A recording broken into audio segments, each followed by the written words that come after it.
Le sabbat 9 mars 2024, c'est une journée qui est dédiée à la radio mondiale adventiste.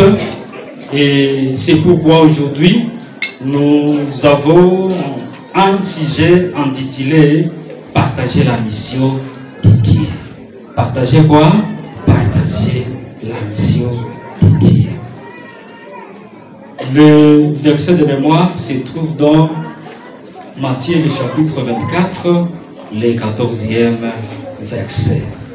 Matthieu, le chapitre 24, le 14e verset. Oui, je pense bien, nous sommes avec nos livres. Matthieu, le chapitre 24, le 14e verset. Cette bonne nouvelle du royaume sera prêchée dans le monde entier pour servir de témoignage à toutes les nations. Alors viendra la fin. Et au cours de cette période, le cher peuple de Dieu, nous sommes en train de nous préparer pour des richissimes campagnes qui sont devant nous et à travers les campagnes Impact 2025. C'est pourquoi nous n'avons plus le temps de sommeiller et nous n'avons plus le temps de présenter les excuses pour éviter la mission de Dieu. Prions. Merci Seigneur pour les merveilles que tu nécessites à nous accorder. Moi, Samuel, je suis une créature faible, mais je te demande de me sanctifier et de me soutenir pour que cette parole que je partage avec ton peuple puisse me transformer, également amener beaucoup d'âme en toi. Que ta volonté se fasse au nom de Jésus-Christ. Amen. Merci beaucoup. Et je disais qu'aujourd'hui, c'est la journée mondiale de la radio adventiste. Et vous savez, l'évangélisation a besoin de nos différents talents. L'évangélisation a besoin des équipements des masses médias. Et c'est pourquoi, quand nous vivons dans un conflit cosmique, nous sommes également demandés à pouvoir user de toute notre force pour que nous puissions barrer la route, n'est-ce pas, à Satan qui est en train d'enivrer les enfants de Dieu par de faux enseignements. Et la radio ressort du département de quoi? De la communication. Vous avez suivi l'ancien, que nous sommes directeurs du département des communications de cette église. Et avant de pouvoir entrer dans le vif de notre sujet, je m'en vais d'abord vous donner à grosso modo les buts de ce département à partir de la générale conférence. Et ensuite, l'église adventiste, ce ministère détient un rôle de facilitateur à l'administration et à tous les départements de l'église. C'est afin de témoigner à la communauté ainsi que contribuer à faire connaître son message à la fois au public interne et au public externe. Voilà au moins le rôle du département de la communication en sein de l'église adventiste du 7e jour. Et la radio a été implantée. Les radios sont installées ça et là à travers le monde. Les radios adventistes, ce n'est que rien que pour devoir proclamer ce message que nous retrouvons dans Apocalypse, les chapitres 14 et du 6e au 12e verset, où nous trouvons les messages des 3 anges. Si vous suivez Radio Rwese, Radio Sauti Matumaini, Agoma Sauti Matumaini, Morning Star, ainsi de suite. Parce que d'abord, nous sommes là pour proclamer la bonne nouvelle. Alors, notre mission, c'est bâtir des ponts d'espérance. Le but, c'est partager avec dynamisme, mais néanmoins avec douceur et humilité le message des 3 anges, et qui est centré dans Apocalypse, les chapitres 14. Et pour on a besoin de vous citer le départementaire au niveau de la communication, à la générale conférence. Mais d'abord, nous devons savoir que la radio, c'est un outil, c'est un équipement des masses médias qui permet de pouvoir véhiculer le message, transmettre le message qui devront atteindre une couche au même moment. Et c'est pourquoi, et même si nous vivons actuellement le monde numérique où la technologie est en train d'évoluer, sachant bien que la radio joue un rôle quasi important pour vulgariser le message de Dieu, n'est-ce pas? Là, au quartier, il suffit qu'on dise actuellement sur WhatsApp ou je ne sais pas où, on dit non, tel a détourné. C'est ça, tiens, la radio a dit. Et les gens vont faire quoi? Vont suivre ça. Et pourquoi nous devons partager maintenant cette bonne nouvelle ici? Pourquoi partager la mission de Dieu? Peuple de Dieu, et nous devons savoir que d'abord, nous sommes un peuple choisi, un peuple spécial pour partager la bonne nouvelle, partager la mission.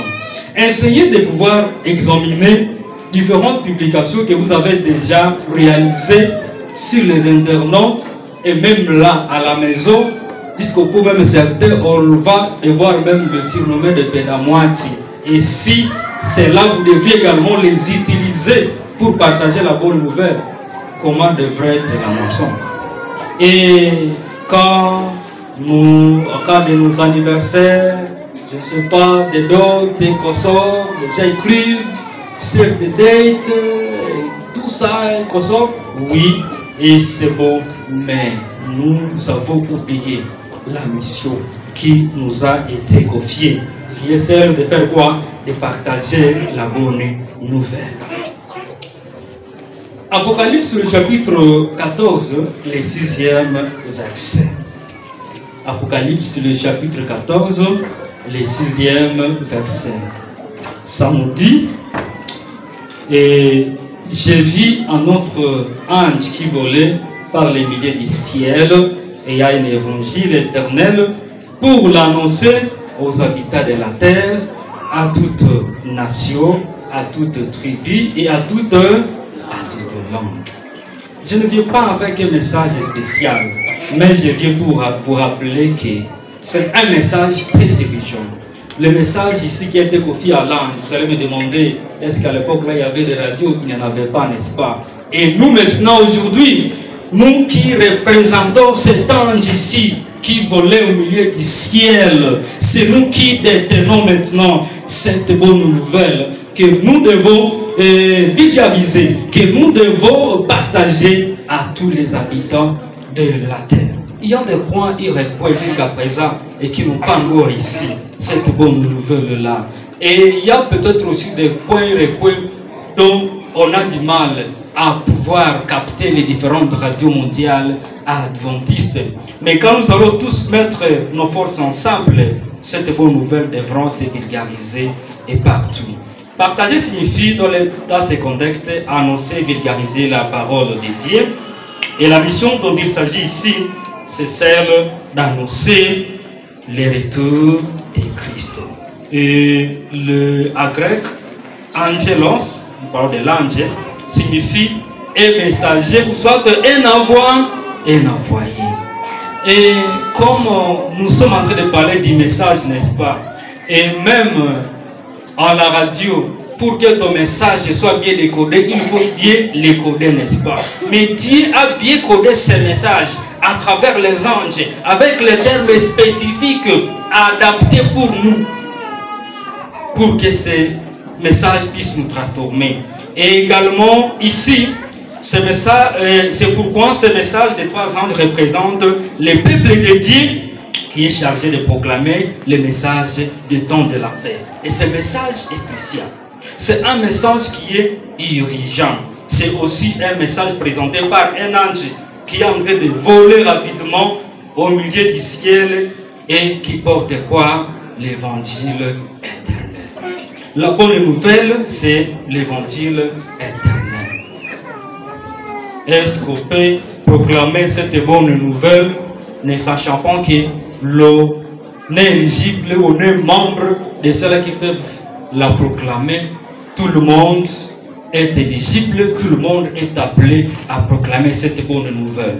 C'est pourquoi il ici, quand nous sommes dans Ésaïe, Ésaïe le chapitre 6, le 8e verset, nous allons rapidement.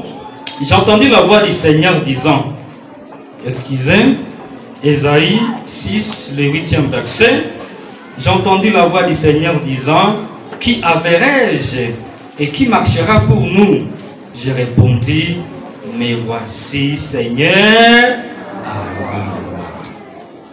Quand nous étions déjà de petits garçons, n'est-ce pas, on disait, est-ce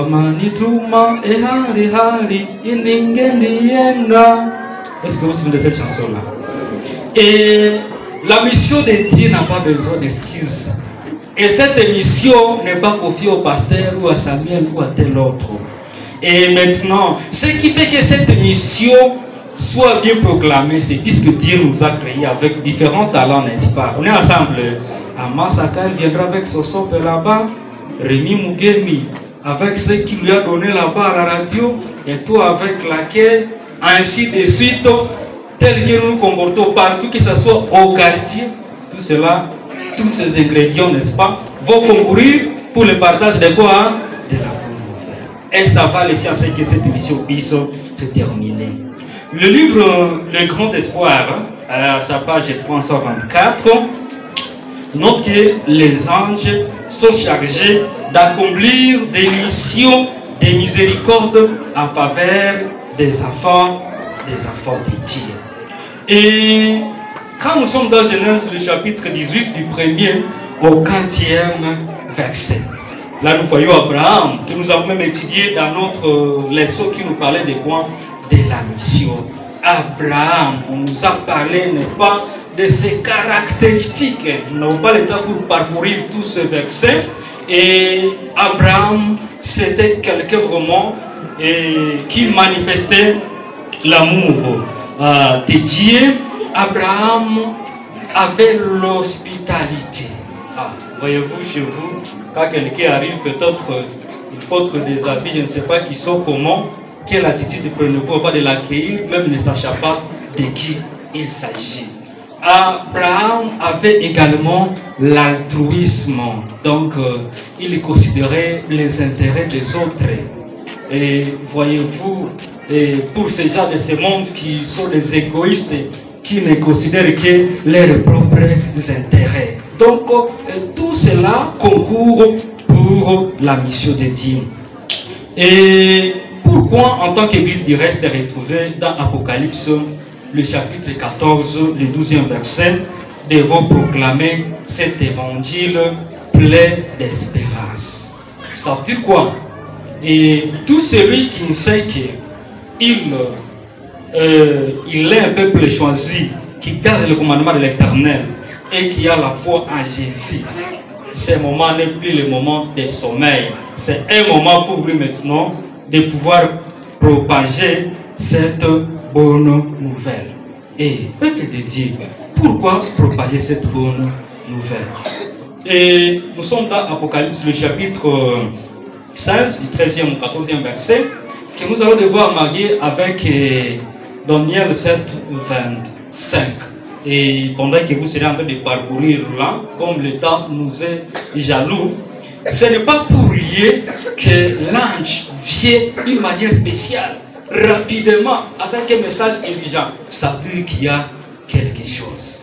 Et c'est quelque chose, c'est le conflit cosmique. Et vous savez, dans ce monde, nous avons Satan, n'est-ce pas, qui est en train d'enivrer les gens. Les dragons, n'est-ce pas, qui est en train de prôner le spiritisme, l'immortalité de l'âme. Les dragons qui est en train de pouvoir enivrer les enfants de Dieu. Il veut s'attirer des adeptes. Et c'est pourquoi, et peuple de Dieu, vous trouvez, quand vous suivez différentes chaînes de radio actuellement, au Kivu, en ville de Butembo, et ce qui émaillent, ce ne sont que des prédications des églises que je dirais, entre parenthèses, du sommeil ou soit le docteur des médicaments phytothérapeutiques. Et vous trouvez que ces enseignements sont en train de pouvoir contrer les enfants de Dieu qui ne se sont pas encore accrochés sur Christ et en pensant que c'est là où ils ont la vérité. Et nous maintenant, qui sommes un peuple choisi de Dieu, qui avons maintenant ces messages ici, ce n'est pas le moment pour nous de sommeiller. Vous voyez, le politicien et même les autres, puisque chez nous dans les médias, c'est ce qu'on appelle des sauts de cloches. Ah non, Kibé mon cher, vraiment, nous l'avons, désolé, il a détourné ceci et cela, quoi. Allez, on va partager sur WhatsApp, sur les radios et consorts. Et c'est ce que ces gens sont en train également de faire, en train de pouvoir quoi? En train de pouvoir biaiser, d'abîmer les messages de Dieu. Et le deuxième son de cloche, c'est maintenant vous dotez de votre armure parce que vous savez qui affronter. Puisque si vous réagissez mal à un message qui a été adressé à votre endroit, même si c'est un message biaisé, il est possible que ton message ne puisse pas avoir un impact sur la société. Et maintenant ici, nous trouvons un message proclamé par le peuple de Dieu pour contrer et pour barrer Satan et ses alliés d'état de l'enfer. Dans ce verset, le dragon qui est le symbole du paganisme, du spiritisme, il note que la bête de la mer dont fait mention ici est une puissance qui symbolise l'Église catholique romaine et la bête semblable à l'agneau. Et nous avons suffisamment étudié cette leçon dans l'Apocalypse et dans Daniel, n'est-ce pas? Cette première bête qui représentait l'Église de Rome et qui a une blessure qui est guérie. Et la deuxième bête qui est symbolisée par l'Amérique, les protestants apostats. Les gens, puisque quand vous avez parcouru Daniel 7, 25 et Apocalypse 16, 13, 14, vous voyez également les activités de la bête. Et pour nous qui sommes les messagers de Dieu, à ce jour, ce n'est plus une surprise quand on dit les sabbats ont changé au dimanche, puisque cette bête ici a changé quoi? Les jours, n'est-ce pas? Du sabbat au dimanche. Alors, ici, cher peuple de Dieu, pouvez-vous rester passif à l'égard de ceux qui s'opposent à notre Dieu, le Créateur? Il y a des gens qui sont en train de se mobiliser, en train d'utiliser des moyens pour financer des émissions à la radio, par-ci, par-là, rien que pour brandir ces messages biaisés, ces messages abîmés de qui? Abîmés des Satan. Alors, c'est pourquoi, pour nous, ce n'est plus étant là de pouvoir quoi? De pouvoir sommeiller. Alors que nous avons un message spécial. Nous devons faire quoi? Nous devons avancer et nous devons également faire quoi? Proclamer ce message à toute quiétude et s'appelle parce que la mission de Dieu n'a pas besoin des excuses. Qu'est-ce qui fait retarder la venue de Christ? Christ, Dieu dans son décès, il ne veut qu'aucun de nous ne puisse périr. Lui veut à ce que tous nous puissions entrer dans son royaume. Et 2 Pierre, le chapitre 3, le 9e verset, ça nous dit ce qui suit: le Seigneur ne tarde pas à l'accomplissement de sa promesse, comme quelques-uns le croient, mais il use la patience avec nous, ne voulant pas qu'aucun périsse, mais voulant que tous arrivent à la repentance. En lisant le livre prophétique et vraiment les derniers jours, tous nous savons que cette période que nous vivons, c'est cette période de miséricorde, dans les leçons passées, n'est-ce pas? Une période de quoi? De grâce. Une période de miséricorde.